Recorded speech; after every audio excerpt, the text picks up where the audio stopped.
Hey, ¿qué tal estáis, chavales? Estamos en un nuevo vídeo de FIFA 21 y sí, como estáis viendo, estamos de vuelta con los SBCs de avanzados. Aquí tenéis todos.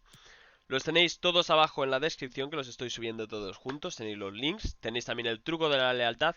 Porque sí, estamos con la plantilla de híbrido de ligas, el de 11 primeros.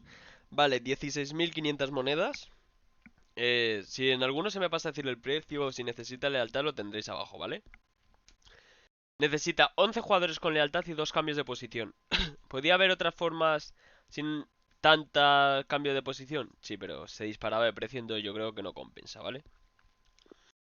Vamos a ver la plantilla. Por cierto, dejad un muy buen like, dejad una muy buena suscripción. No sé si habré subido el tráiler de esta temporada del canal, pero tenéis que saber que esta temporada se viene Infames. Vamos a hacer roleplay en GTA en el server de Infames donde juega Auronplay y lo vais a tener aquí en el canal.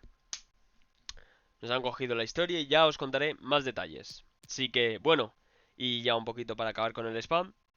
Darle.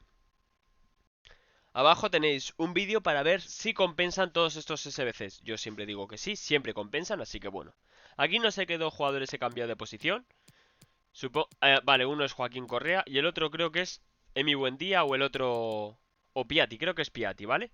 Usad el que tengáis, podéis cambiar a este AMC, este a MCD, este, Palacios, y este carrilero a lateral izquierdo, que creo que siempre ha sido los cambios más de posición más baratos.